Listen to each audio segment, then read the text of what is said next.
Hello everyone, my name is Garvit Arora. I'm a freshman at Emily Carr University of Art and Design. Today I've got an amazing chance to meet a great industrial designer, Mr. Sandeep Paul. Mr. Sandeep, who has made a significant contribution to the world of industrial design. Sandeep Paul is not an incredible designer, he's also a thought leader who has taken a stage as the TEDx speaker to share his insights with the world. His entire work has been recognized globally, earning him the prestigious Red Dot Award twice. Mr. Sandeep has not only redefined design, but also inspired a new generation of thinkers. Mr. Sandeep, it's an absolute pleasure to have you with us today. Thank you for the time to share your experience with us. Thank you, Garvit, for the warm welcome. I'm really excited to share some interactions with you. So could you please give us a short introduction about yourself, like where you're from, Okay. how it started? Surely. Well, I'm Paul Sandip. I'm an industrial designer. I design everyday objects, and I've been doing it for the past 18 years now. Well, prior to this, I was a cartoonist, a professional cartoonist. That is something which probably has helped me shape my career.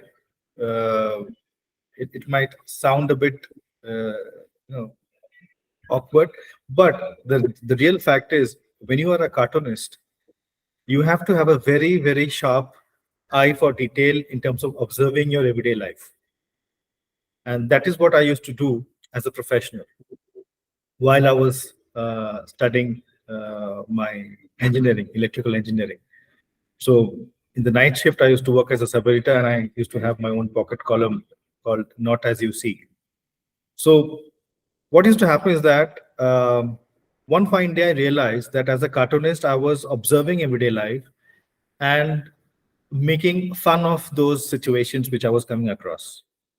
And while I was doing my engineering, I realized I was just studying theoretical. I wasn't doing anything practical.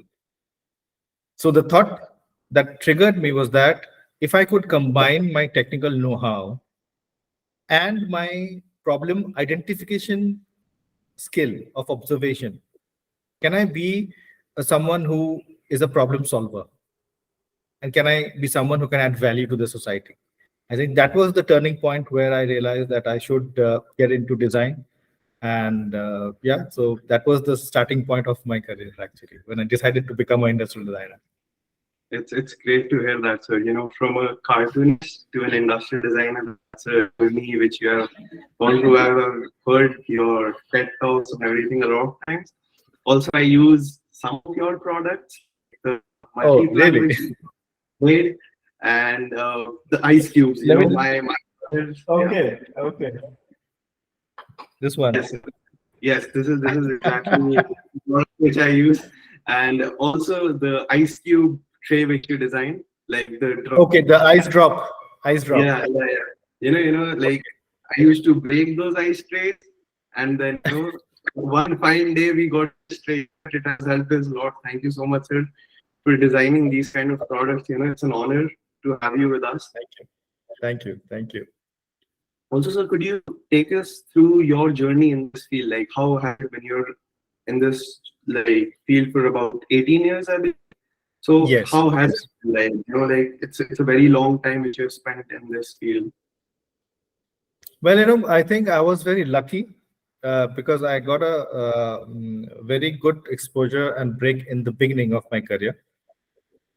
Because the first product which, as a professional, I had designed was the bulb holder, which became one of the most iconic products till date, which has Right. sold more than 5,400 million units and has helped build the brand for a company who was literally in the space very new. They were only into wires and cables, and they were entering into the space of electrical accessories, GM Modular. And so I think I'm very lucky that they aligned with my vision, and they took the risk in investing in such a radical idea of, why radical is that normally as a designer, what we tend to do, or we are expected to do, is to reduce also the cost of the product while we are designing it. so that we add on the cost efficiency. But on the contrary, in this project, I had taken a very, very different route. I had added a component with added cost to the product. But what happened in turn was that the perceived value of the product rose up many folds. So at that point in time, when the regular bulb holders were being sold at 10 rupees, this started selling at 20 rupees because of the perceived value. And that's how it became a common thing to buy the designed bulb holder rather than the age-old bulb holder, which had been there for over 100 years. So I think that brought me a lot of recognition in terms of I became the go-to guy in the electrical trade. That if anyone wants to disrupt the electrical trade, they would come to me. And that's how I created various products. One of these definitely is also the Angular multi-plug. It is one of the best sellers on Amazon for the past so many years now. Yeah, so that was nice. And also, what happened was that at that point in time, I was also exploring various self-initiated projects. And one of them was the disposable mug, which I had designed for the Indian Railways, which won me the Designpreneur Award of the Year by Sri Narendra Modi, who was the Chief Minister of Gujarat at that point in time, and now the Prime Minister. So now that also brought a lot of fame to me, and I came into the focus, and people started looking out for me. So from the beginning of my career, it so happened that people have reached out to me to innovate and to add value to your business. And yeah, so I think I'm blessed and I'm very lucky. I feel that way. So seeing your TED Talks and everything, as I told you, and like the products which you have made actually solve a problem. They're like you identified a problem and then you look for a solution. So also, sir, what is your opinion on like art or design schools? Like not everyone recognizes art schools as much as they should. What is your opinion on art schools, basically? I think what happens is that there's a common misconception that if you're a good artist, you're very creative. What I feel is that the skill is not equal to creativity.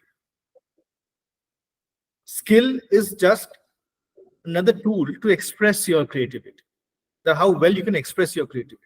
And for me, I think my creativity is the same. My tools of expression have changed. I was a cartoonist. Now I'm an industrial designer. I don't know what I'm going to be in the future. So I think what needs to be understood by design schools as well as art schools is that they need to nurture the creativity and not focus on the skill. Skill can be acquired. And if you have the hunger to express your creativity, you'll figure out the tools and you'll master them. Agreed, sir. 100% agreed. So in our college also, Emily Bar. So for the first year, we have a foundation program, which gives us an option to select like a proper class, which has creative process in interdisciplinary studio, where everything is mixed. So I am also an aspiring industrial designer, and I am doing artwork, lens-based work. I'm exploring different mediums. I went up to my professors and I was like, I cannot do this because I have never, touched like a camera or I have never painted. They were like, this is your time. This is your 1 semester, 2 semesters where you can explore different fields. And, like one of my professors wanted to be a car designer. He ended up being an artist. So I totally agree with you, right? So, that how your creativity can change your profession also. Absolutely. Like I've been, and before I was a cartoonist, I used to write short stories.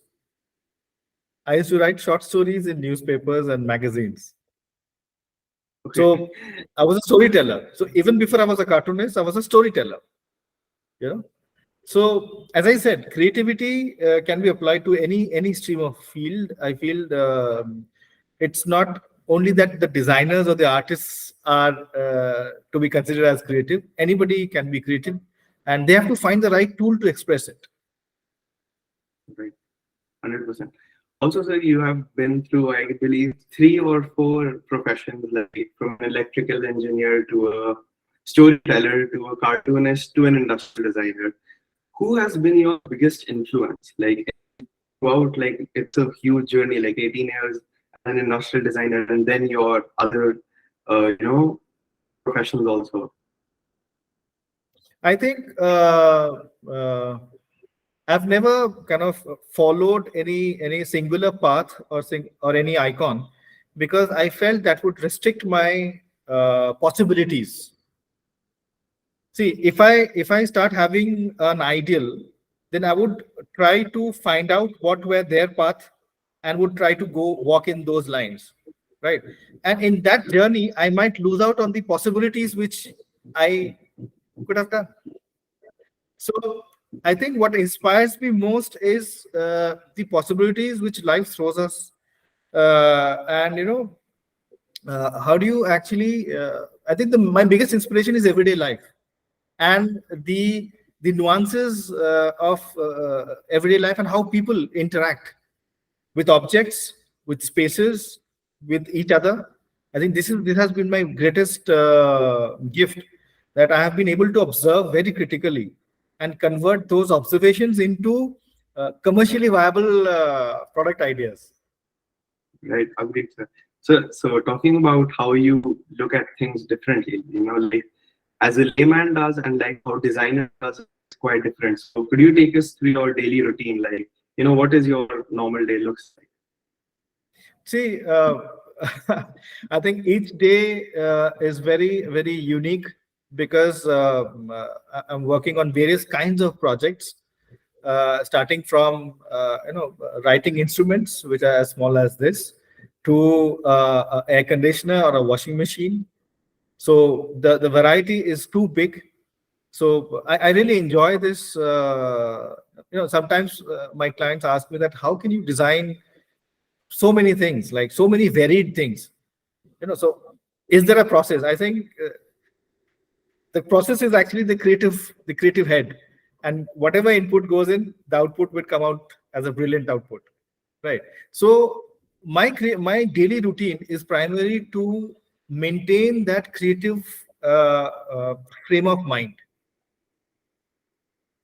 you know so for me, my greatest asset is my frame of mind, and that is what I nurture on a daily basis.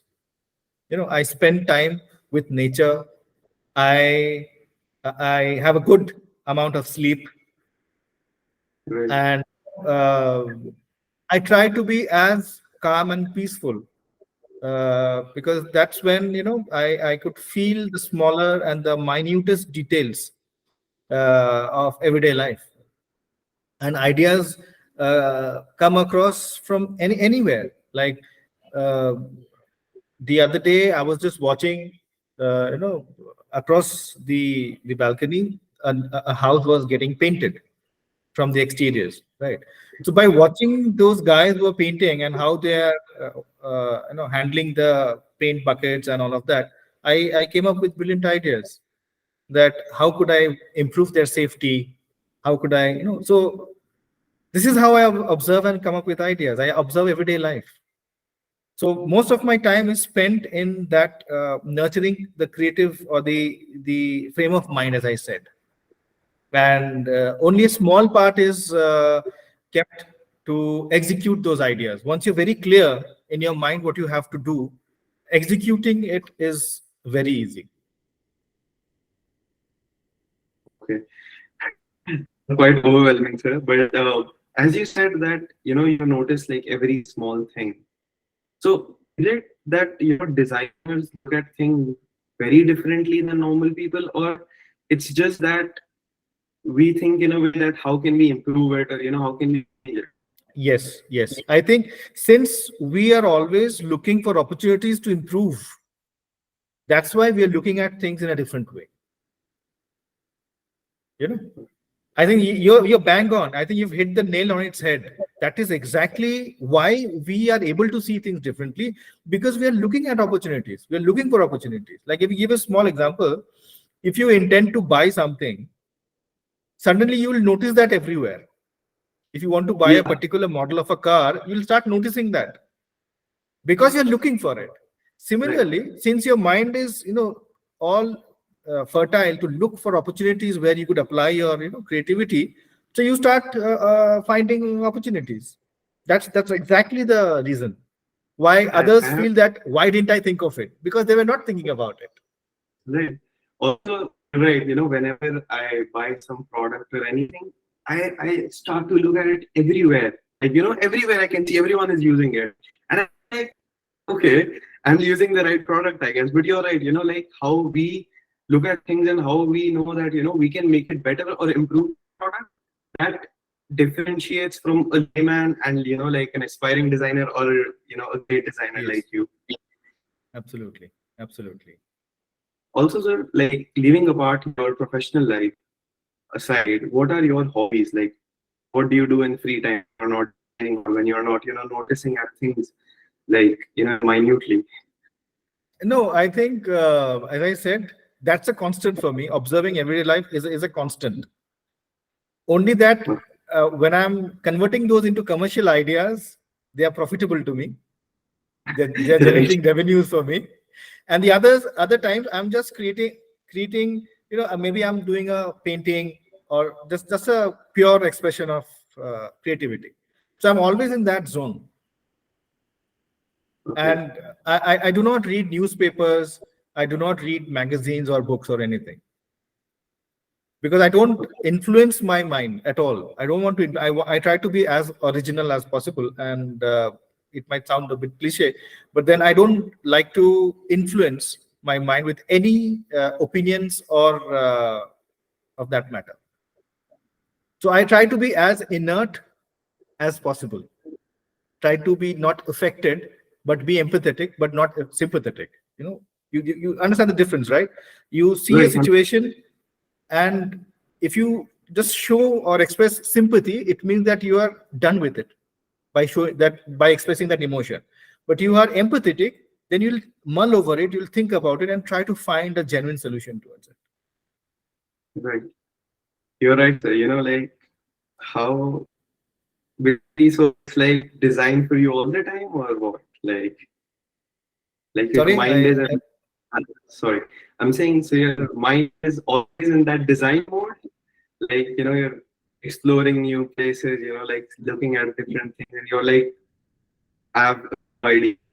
Like, like normal yeah, day. as I said, like it's not an effort for me. It has become effortless since I've been practicing this for so many years now, that this act of identifying a problem, it has become effortless. So what happens, I'll tell you, is that there are several projects running at the studio. So I might come up with a solution during the observation on a daily basis, or I might come up with an idea for which I don't have a running project, but I can note that down. I can apply for a patent, work on it. I can do a self-initiated project. So this is how I keep the ideas flowing. Many of the times it has happened that I had an idea, but there was no running project to apply that idea to there. But later on, I had a project and I implemented it. Okay, so I guess it's design. So it's effortless. Like you It's don't have effortless. to, Yes, it's right? effortless for me. Yes. You don't have to pressurize your mind. Like take a break for something. Like to think. It just comes from inside. Yes, yes, yes. Because see, I don't work from weekend to weekend. Like it's not that I'm slogging very hard during the week and I'm looking forward for a weekend. No, it's not like that. My weekday and a Sunday is all the same for me. I understand. Okay. Right. Also, sir, do you have any specific ritual before you start designing? Like, when you pen it down, do you follow anything? Like, you take a break for 5 minutes, brainstorm, and then start what any kind of ritual you have? I have a very interesting thing which I do. I take the blank sheet of paper and I draw an infinite symbol on the corner of it. Okay. And that's to remind me that there are infinite possibilities and there's not only one solution. So Yeah. if you look through my sketch pad, every page would have an infinite symbol. That's actually a thing for me also. Like you have infinite ideas. You have a pathway which is open for you. Okay. Okay. Uh, so, sir, thank you for sharing all of this. I'd like to move to the business side of the questions. And Sure. so, like, when did you start taking design like seriously? Like, you knew that I have to do this for like the next 18 years, next 20 years. See, I think when I went to NID, I wasn't very sure that what the future would offer me as a professional. I just went in because I found that my engineering and my cartooning, those diverse fields were getting a merging opportunity. Right. So I think that is what I had in mind. I never thought that, okay, how much money I'm going to earn, how much my first package would be. I had no clue of all of that. And I wasn't interested at all in looking out for all of the things. So I never applied for a job anywhere. It was always, people had approached me and then I had looked at the offer and taken up. So my first job actually was with LG Electronics. And that too happened very casually because I was just called over for a meeting and they said, okay, we're taking a test. Would you be interested in giving out that, a few questions which we had to. So I said, okay, let's do it. Let's do it for fun. And I was still completing my final year project. And I got selected. And they said that within a week you have to join. I said, done, we'll do it. And then I worked with LG in India and in Seoul for 8 years, 8 months. And I think except cell phones, I've designed most of the products. And one of the best-selling washing machines of LG Electronics, which is the top loading washing machine, is designed by me in 2006. And so I think that was a very fulfilling experience working with LG. I learned a lot and experimented a lot and was able to create a lot of iconic bestsellers for them. And in 2013, I decided to quit and start exploring more products because LG had only these many products to offer. And I wanted to express my creativity in various other domains. And ever since, I think over the span of 18 years, I've been able to touch upon 121 product categories. And there are about 1,000 products and toys which are out there in the market for our clients across 20 countries. That's a wide range of products. Which product is your favorite? Or, like you say, this is the product I would, showcase. I think the multi-plug. I think the multi-plug has been my favorite so far because it is so understated. It is so understated. It does the job so well. And it doesn't, shout out that, okay, I'm a designed product or something like that. But it's very, very smartly designed. It's a very clever design. So I really take pride in that. And there are many others. Another is a sauce bottle, which you go to any of the outlets of Domino's across India, you'll find that squeezy red colored sauce bottle. That has become ubiquitous. In fact, the other day, it just popped up in one of the ads for some other product, and it was featured in many movies. I keep noticing my products in commercial ads and all of that, and I really feel happy that, okay, it has become part of everyday life. That's what I intended to make them so. Yes, sir. Also, I'm very small to ask this, but sir, what makes you different than others, like regular designers, or there are many designers who are in this field. What makes you so different, or what makes you stand out from normal design? I think if I could figure that out myself, then I would start marketing myself in that manner. I'm yet to figure that out. Okay. Uh, I understand. Also, like when you were doing your undergraduate and graduation, did you receive any financial help from your parents, or like were you on your own No, throughout? of course, my dad paid for my graduation and also my post graduation.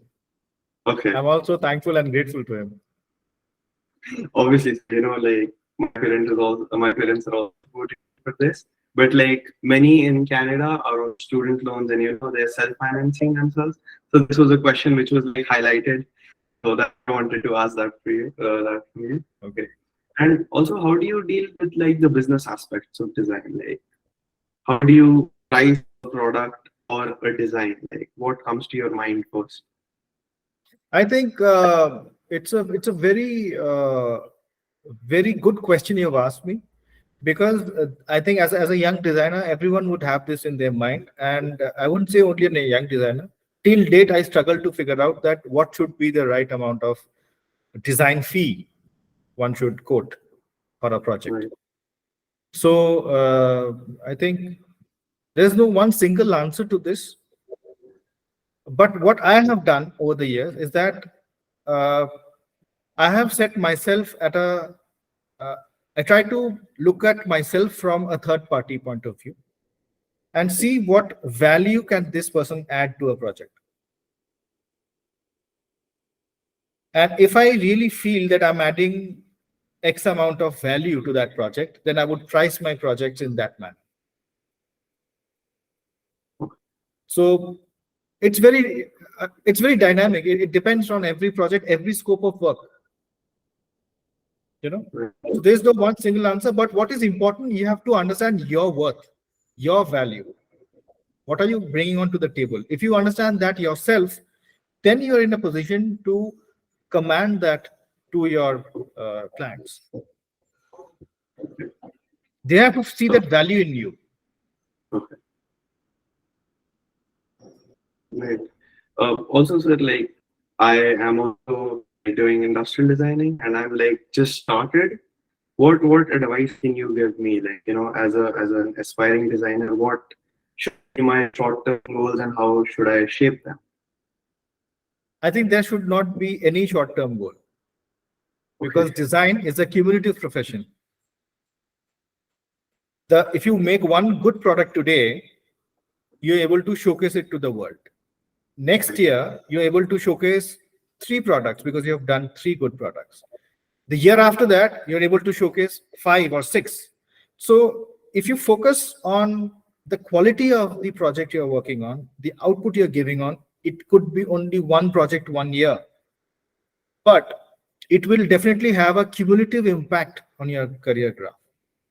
So don't work for Instagram, don't work for Behance, don't create pretty pictures. Create one solid product which can showcase your creativity, your ability to think different. I think that Right. is what will help you build your own identity. Okay.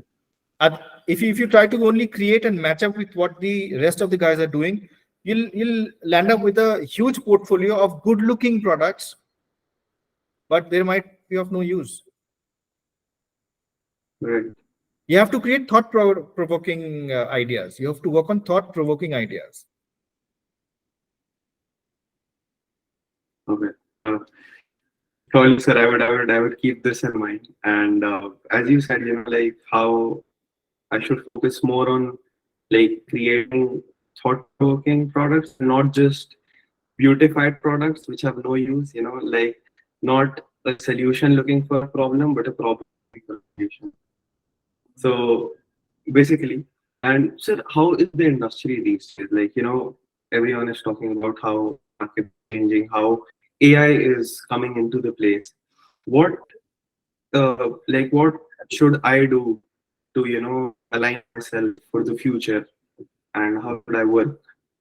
Yes. See, I think AI is going to be a very good tool for designers to explore and create iterations. But still, what will differentiate a good designer is how you identify the problem. No AI can help you identify a problem. The AI, as of now, can only help you find multiple solutions, but you still have to tell them what is the problem. So if you're the guy who can, hit the nail on its head and identify the right problem, then you will be able to have that edge over AI. Okay. Like, so it's not how that everyone says, like AI will take these kind of jobs. So you're saying you have to stand out and be different than everyone else. Absolutely. Absolutely. See, the monotonous job will be, people are doing the monotonous activity or the mundane activity. They will face the challenge. They will face the heat of AI taking their jobs. But the Right. guy who is identifying the problems, building the strategy for the companies, they cannot be replaced. Right, 100%. As of now. As of now. As of now. Okay.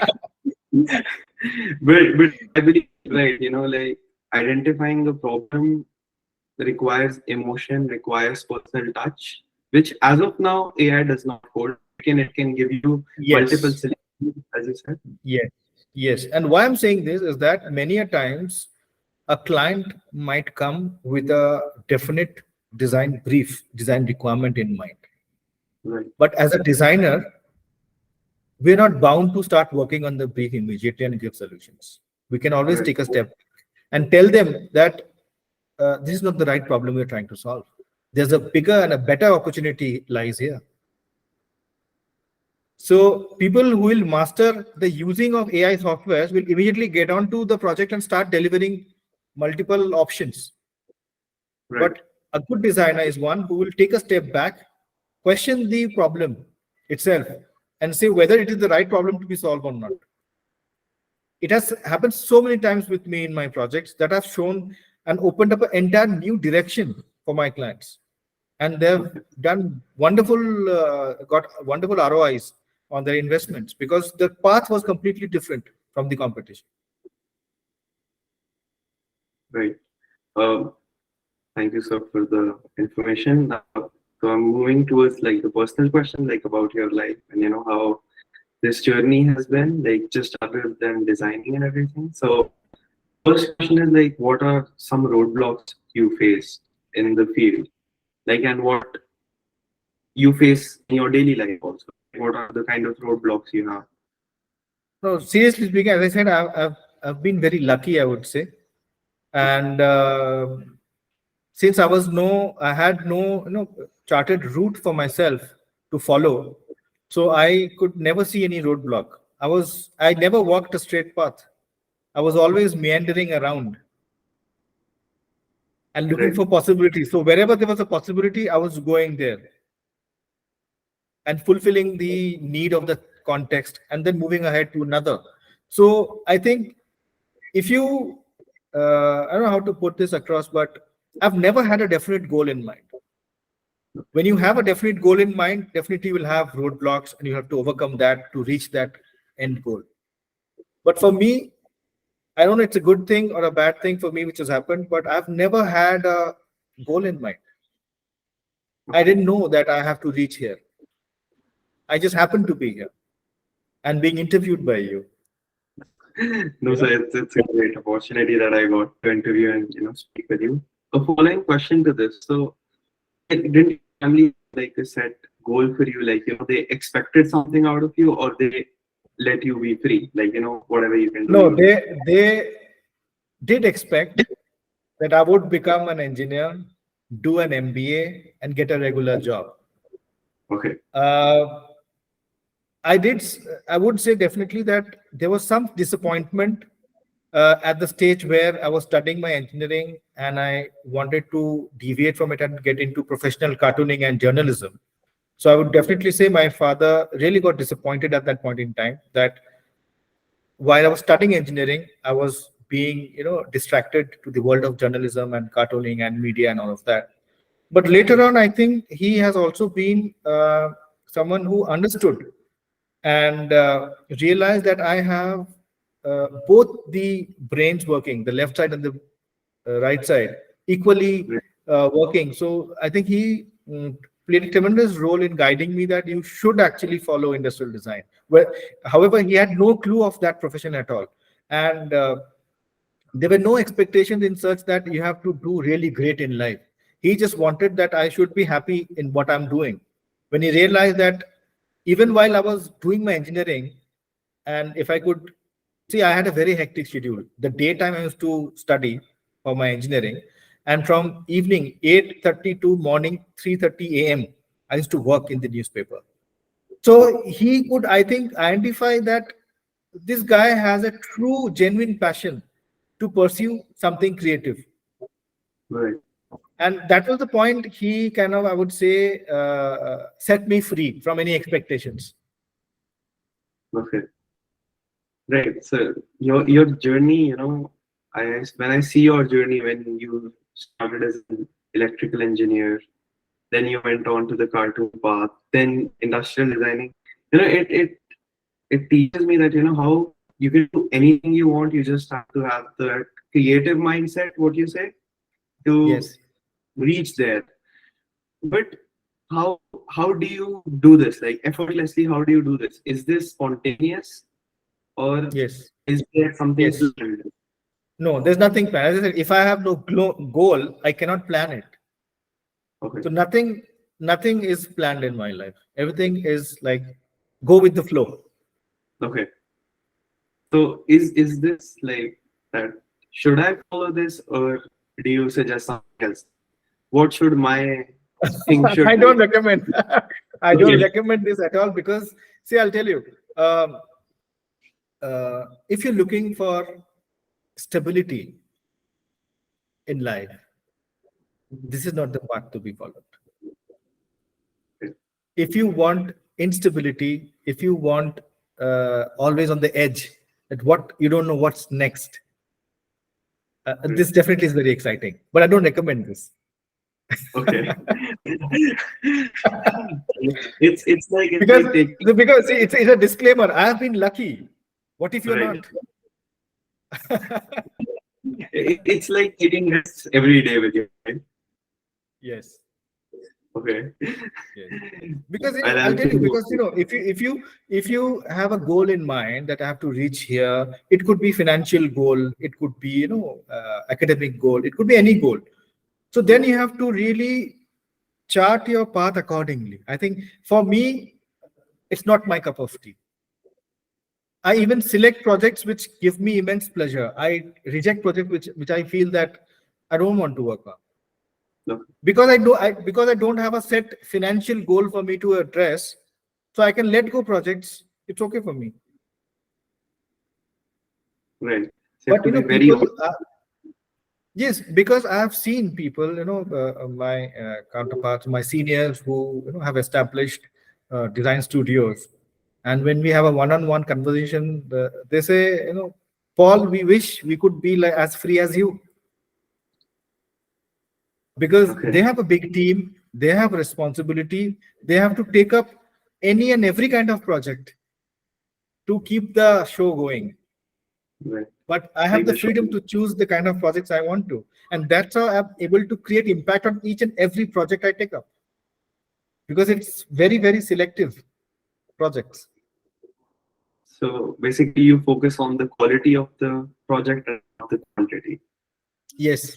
Yes. Okay.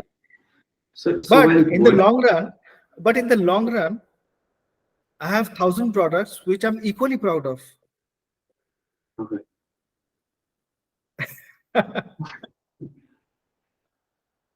So like when you take up these projects, right?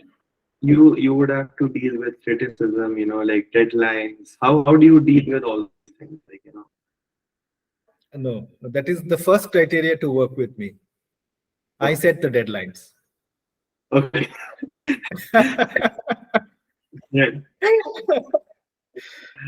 See, because you And have to respect my frame of mind, and for my right. frame of, because uh, the output, the quality of the output will depend on my frame of mind.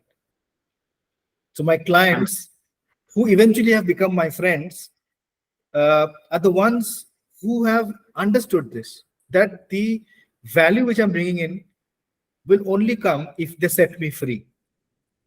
Okay. And but is there kind of like any criticism in this field? Because like when we also design like our instructors or our tutors, they're like, no, you have to work this, to work on that. So like in your like when in a professional field you're there, and there is like set design brief or a design objective which you have to achieve. Is there like criticism, or you decide what you make for See, I them? said, as I said, I've been lucky, and I don't know how and why.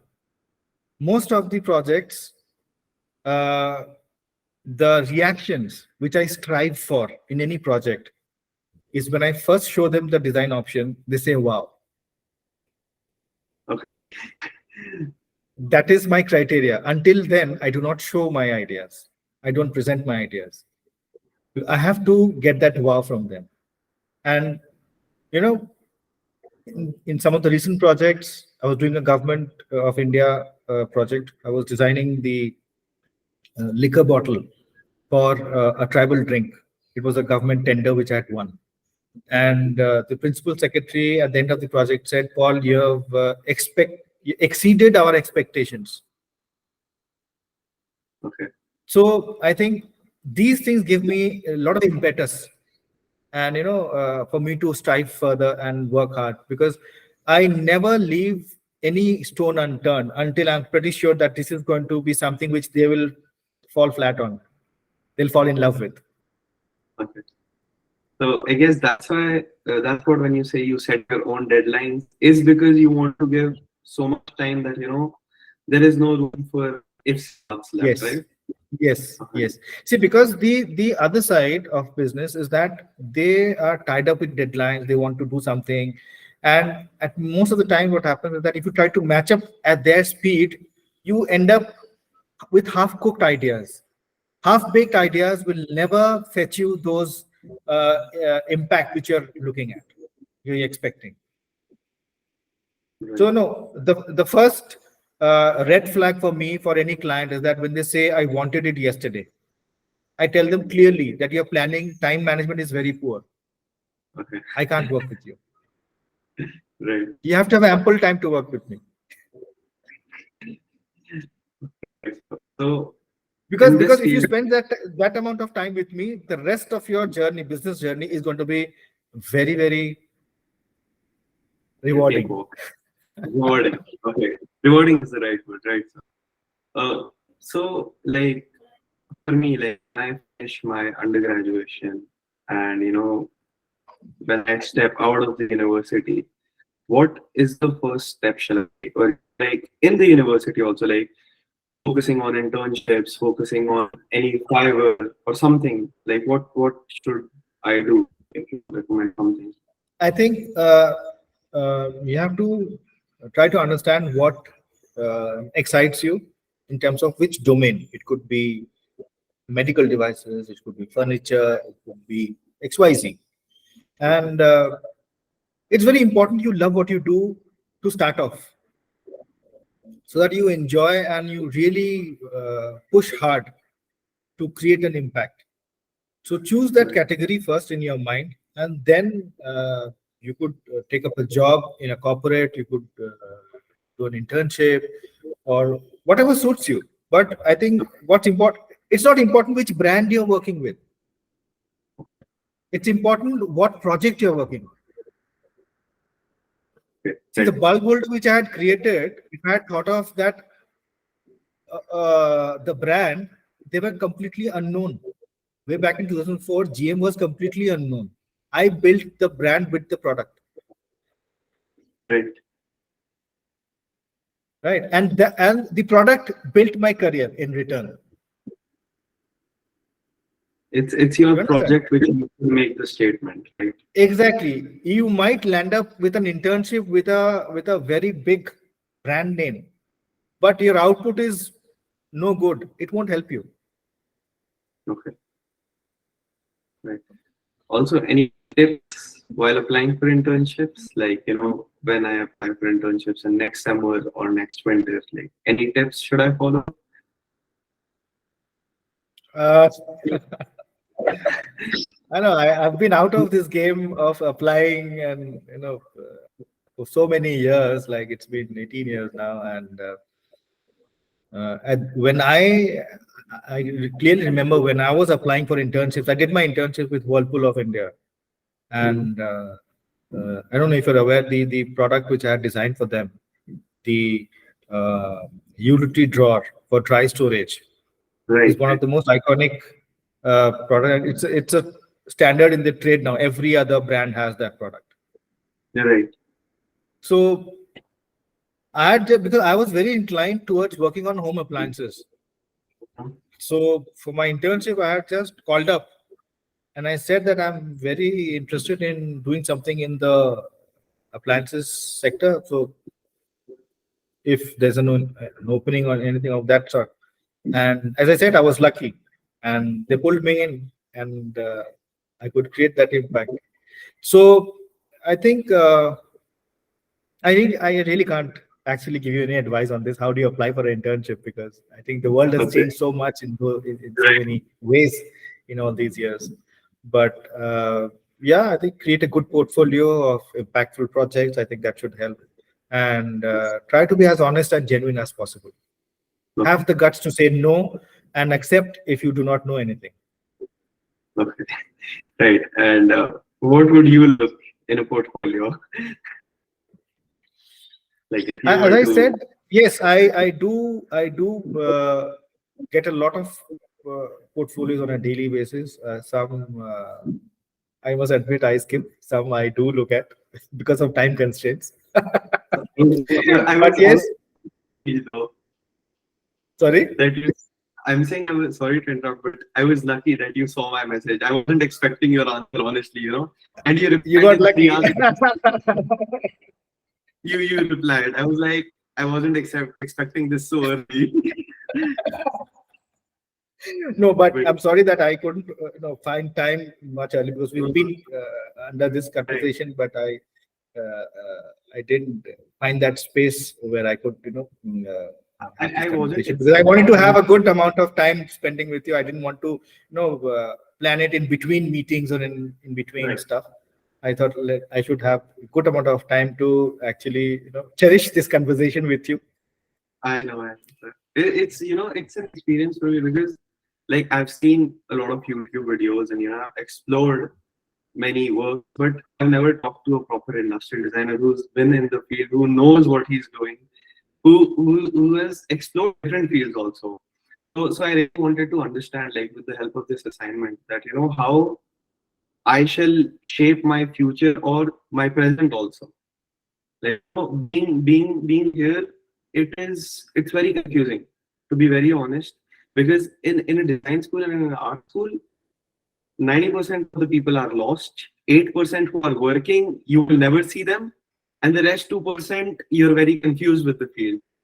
And when you go on LinkedIn, you search for internships, there's nothing available. So I was like, I really want to talk to someone and like how shall I shape myself in these coming years and how shall I work? It was a great experience how you were telling like See, I think everything. I have one advice for you. I think I can advise you on one thing. Do a self-initiated project Okay. and showcase your creative intent in that, and apply for awards. Okay. That will also give you a lot of significant, I would say, or other prominence when you're applying for an internship. That someone has taken the see. All it counts is the person looking at you is seeing how much effort you're willing to put in. Right.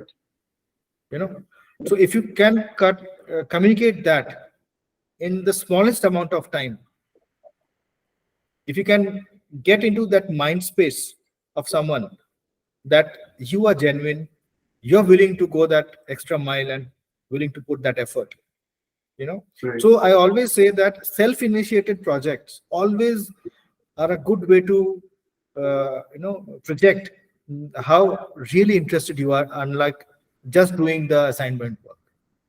Right.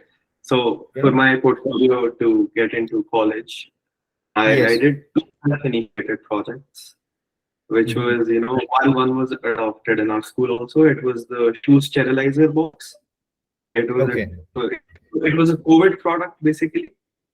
So it was for sterilizing shoes through UV lights, and Mhm. I made another ideated a product, the Flogo, which Mhm. reduces the flow of water.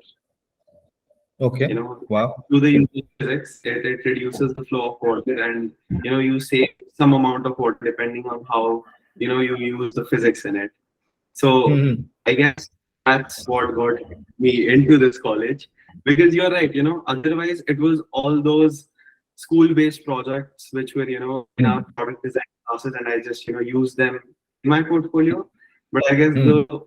self-initiated one, but like I should apply for awards, as you're saying. I would keep this in my mind for sure. Yes. Yes. You And should. You should. right, perfect. I would also send you my portfolio if you want to have a look at it. Surely. I'll just, Surely, I will. I just email you. Also, Yes. just a couple of closing questions before we close this Yeah. interview. Yeah. What does design mean to you? Design is a way of life for me. It has become a way of life. It is no other than my everyday life. It is a part of everyday life. It's so basically like the highlight of this interview was that it was effortless. Yes. It it, Yes. it did feel like you're a designer from 9 to 5, and after 5, Yes. you're a normal person. You're a designer 24/7 who Yes. gets an Once a idea. designer, there's no going back. Once a designer, there's no going back. Right, 100%. Yeah. Also, any project you're working on which you would like to share with us and the community? Uh, I think architectural hardware has got me excited. I'm doing a lot of projects in that space. I haven't worked on that before, but Mhm. in the couple of last few projects, I got an opportunity to work on architectural hardware, uh, digital locks and rim locks and stuff like that. And Right. yeah, so this space is something I'm looking to explore more. So let's see what comes my way. Also, before closing this interview, any one-liner or any, like a life advice which I should follow, or everyone should follow according to you? Um,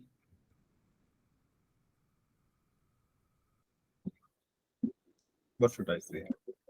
I think be open and don't have a plan. Perfect. I guess that's the best idea. Because, as designers, any idea can come up at any point of time. Yes, yes, yes. Don't restrict yourself with a plan A. Right. Always have a plan B. Or have no plans, honestly. No plans. So No plans. whichever suits you be contextual, at that Okay. context, whatever suits you, you should do Perfect. Thank and you do so it much. best. Yeah. Thank you. Thank you Thank you. so Nice for talking to you. having. It was great talking to you, having a great experience, and knowing about how the industry works, what are you working on, and this interview will help me, and it has I already hope helped so. me I hope in so. how I think. I was grateful that you replied to my text, and I got an opportunity to interview you. Like you're a great idol for me, I would say, and your line of being open. If I follow you, also it does not close me to certain ideas. It would always Yes. tell me that be open and explore different areas. So Yes. thank you so much. Thank you so much for giving Thank you. busy schedule. Thank you, sir.